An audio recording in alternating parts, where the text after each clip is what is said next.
(2023년 6월 28일) 수요일입니다.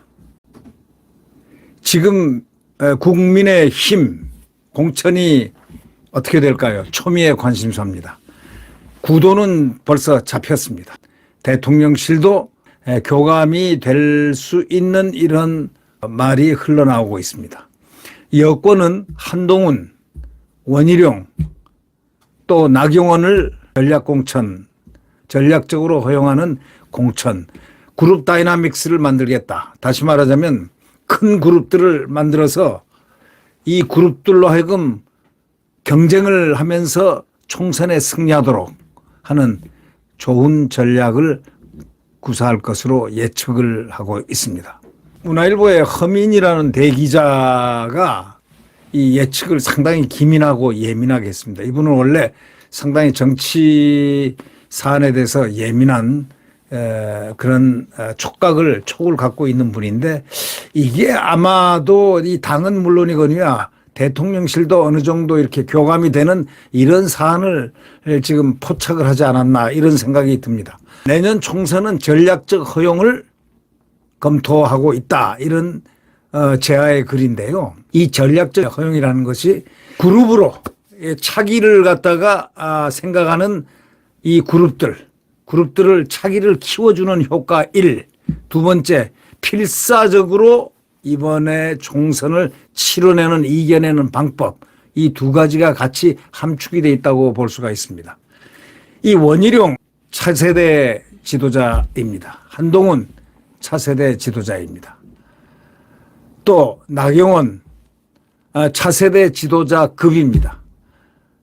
윤희숙도 여성으로서 만만치 않은 그런 내용성을 가지고 있기 때문에 험지에 보내서 그들로 하여금 수도권을 중심으로 해서 그들로 하여금 싸워서 이기는 자, 생활하는 자를 중심으로 다음 세계가 스스로 열리도록, 예컨대 서울에서 나온다 하면은 말이죠, 서울 지역의 강남 지역이 아닌 여권의 친화력이 있는 지역이 아닌 전혀 다른, 예를 들면 정청래가 있는 마포라든가 이런 데를 중심으로 해가지고, 또 과거에 양천 그쪽은 과거에는 여권의 성이었지만 그 다음에는 완전히 야권의 성으로 변해버린, 완전히 탈환을 하지 못하고 점령당한 소위 민주당세로 돼버린 그 양천이라든가, 양천 저기 신월동, 특히 그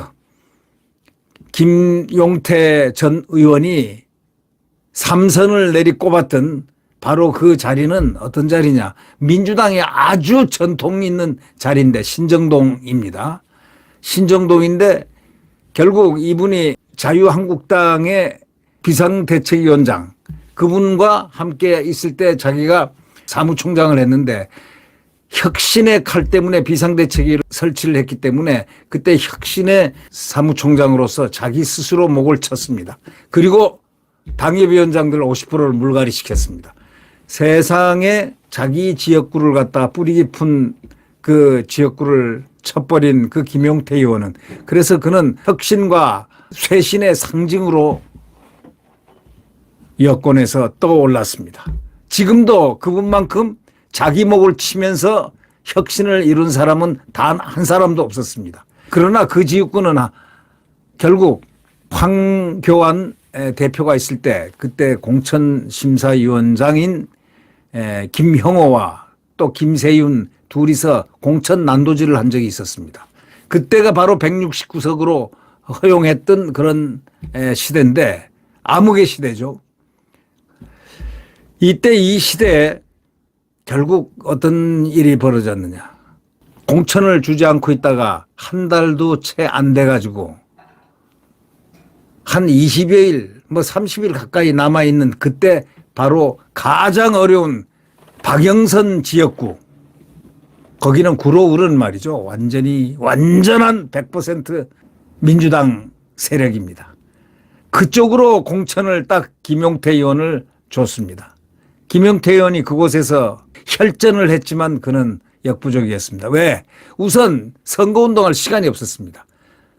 한 달도 채 안 남기고 늦게사 일부러 거기다가 청돌이 대장, 소위 그 국정상황실장이 거기에서 오랫동안 박영선 지역구에서 딱 같은 청와대 청돌리 대장이 거기에 이미 활동하고 있는데 그곳을 마지막에 마지못해서 보내준 황교안 체제는 결국은 김용태를 죽어라 하는 그런 형식이었습니다. 자, 이런 지역구들을 지금 보면서 한동훈, 원희룡, 또 나경원, 윤희숙 이 사람들이 가서 살아남아 돌아오라 하는 자객공천을 지금 하게 됩니다. 이것은 바로 어디하고 연결이 되느냐. 차세대 경쟁, 다시 말하자면 대선 경쟁으로 이어질 가능성이 매우 높습니다. 그런 목표이기 때문에 사활을 걸고 할 수밖에 없죠. 한동훈 상당히 좋은 자료죠. 함에도 불구하고 그는 정치 경력이 없습니다. 그래도 뛰어라. 거기를 뛰어넘으면은 대선 경쟁 가도로 무리 없이 진입한다. 이런 얘기가 되겠고, 원희룡은 이미 차세대 지도자로서 그는 갖출 수 있는 건 모든 걸 다 갖췄습니다.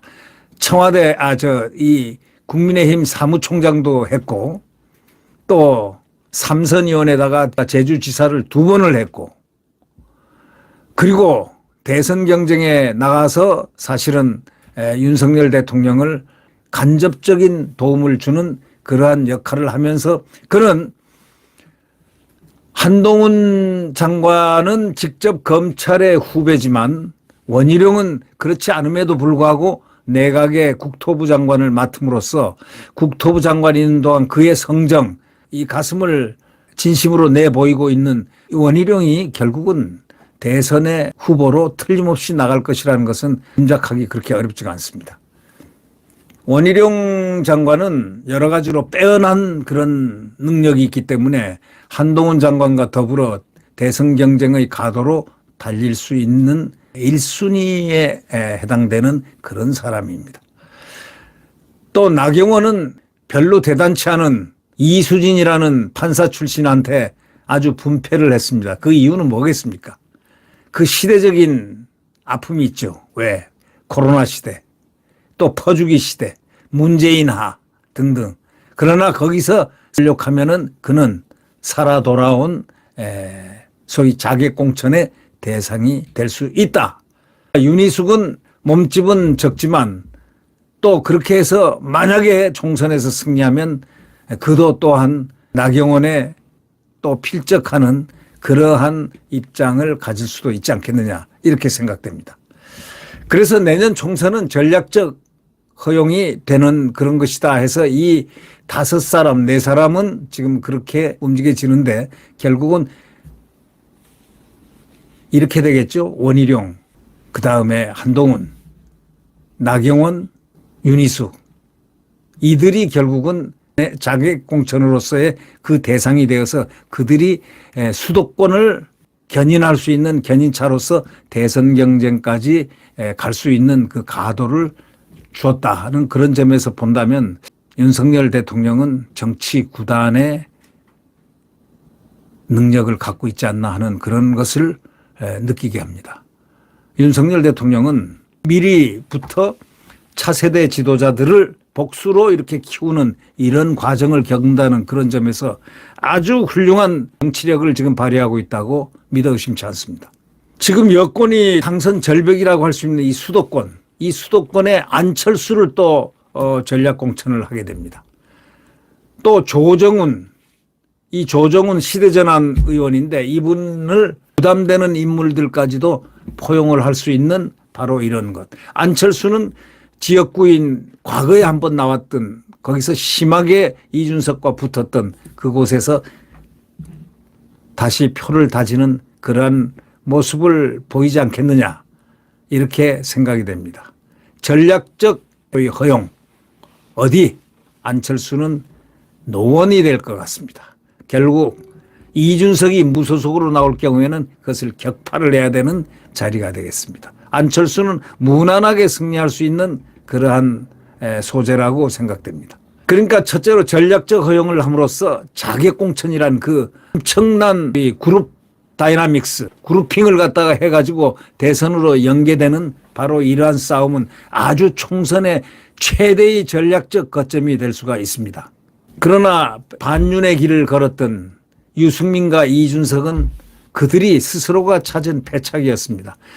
대선이 윤석열 대통령으로 확정되는 날부터 그들은 당선자를 공격하기 시작했습니다.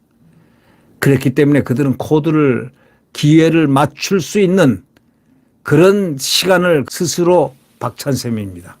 결국은 유승민과 이준석은 공천이 허용되지 않을 가능성이 매우 높습니다. 여태까지 일반적으로 금태섭을 포용을 하려고 했었지만 완전히 포용해서 없어진 상태, 판단 보류. 결국 내년 총선에서 지면은 윤석열 정부는 끝이다. 22대 국회의원 선거를 9개월밖에 안 남긴 상황에서 국민의힘에서 이런 말들이 나오지만 그건 아니다 이런 얘기입니다. 당장 내일 투표일이면 뭐 지금은 과반은커녕 제1당도 바라보기 힘들다는 얘기도 나오지만 그렇지가 않습니다. 이 그룹 다이나믹스 예컨대 이 자객공천 대선 주작감들을 중심으로 해가지고 그들로 하여금 자유경쟁시키게끔 만약에 필드 야전으로 보낸다면은 이 수도권의 가장 센 험지들로 보내서 싸우게 한다면 그들은 결국 승리해서 돌아오는 그리고 당력도 상당히 강해지는 몸집이 강해지는 그러한 경우가 될 것입니다. 여권에서는 그렇습니다. 총선 승리만 도움이 된다면 조금 부담스럽더라도 부담되는 인사라든가 그런 인물이라도 적극적으로 공천해야 한다는 전략적 허용이라는 그 용어를 지금 사용하고 있습니다. 전략적으로 허용한다. 예컨대 안철수라든가 나경원이라든가 원희룡이라든가 한동훈이라든가 이런 분들은 적극적으로 공천해야 할 것이라는 그런 말들입니다.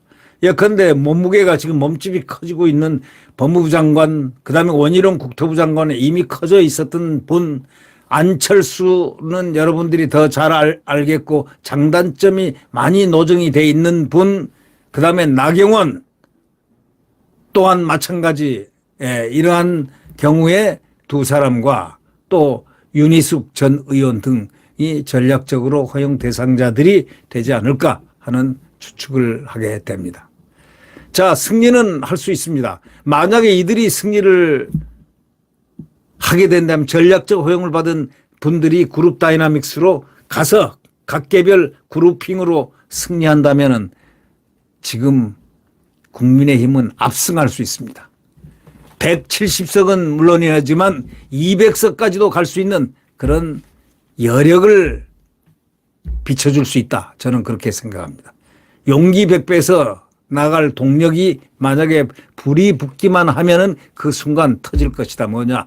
로또가 터진다. 이런 생각을 하고 있습니다. 윤석열 대통령은 초선급에 들어가는 정치인이라고들 흔히들 비판하지만 제가 볼 때는 그분은 정치구단입니다. 윤석열은 정치구단입니다.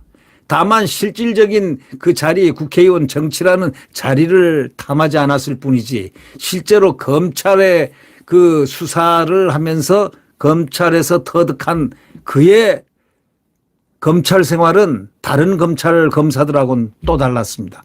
그는 정권적인 차원에서 탄압도 받았고 아주 깊은 내용성으로 결국은 그 정치를 꿰뚫어보는 그런 입장에 있었기 때문에 결국 저는 이런 생각합니다. 지금 거대한 머신이 움직이는 바로 이 공천의 어떤 밑그림은 결국은 누가 그랬을까? 생각해 본다면 대통령이 눈짓이 가능하지도 않았을까라는 느낌이 듭니다. 비록 그는 절대적으로 당과 관련이 없다라고 하지만 결국은 하나의 교감이라는 것, 이런 상태에서 밑그림이 그려지지 않았겠나라는 생각을 해봅니다. 네, 하여튼 긍정적으로 승리할 수 있다. 승리가 아니고 필승이다. 필승이 아니다. 바로 압승이다. 그렇게 돼야만 이 극좌파 대한민국, 손실된 이 극좌파들의 활개치는 이 부분을 전부 다 제어 통제할 수 있다. 다시 말하자면 극좌파들을 전부 뿌리를 뽑아버리고 새로운 패러다임의 대한민국, 거기서 그 대한민국 정치에서 건전한 우파와 건전한 좌파가 같이 공존하는 그러한 모습으로 가기 위해서 소위 친북 극좌파들을 전부 뿌리를 뽑아버려야 될 것이다. 이번 총선이 거기에 가장 중대한 의미가 있다 저는 생각합니다. 할 수 있습니다. 지금 거명되는 전략적 허용의 대상자들, 그들은 그룹 다이나믹스로 틀림없이 필승할 것이고 압승할 것입니다. 자, 파이팅 하겠습니다. 국민의힘이 파이팅 해서 200석을 도달하기는 바로 눈앞입니다. 바로 고지가 저기입니다. 고지가 저기가 총선입니다. 이들이 해낼 수 있다 한다면 불이 붙습니다. 불이 붙는다는 건 승리의 불이 붙는다는 겁니다. 네, 구독 버튼과 엄지를 눌러주시면 대단히 감사하겠습니다.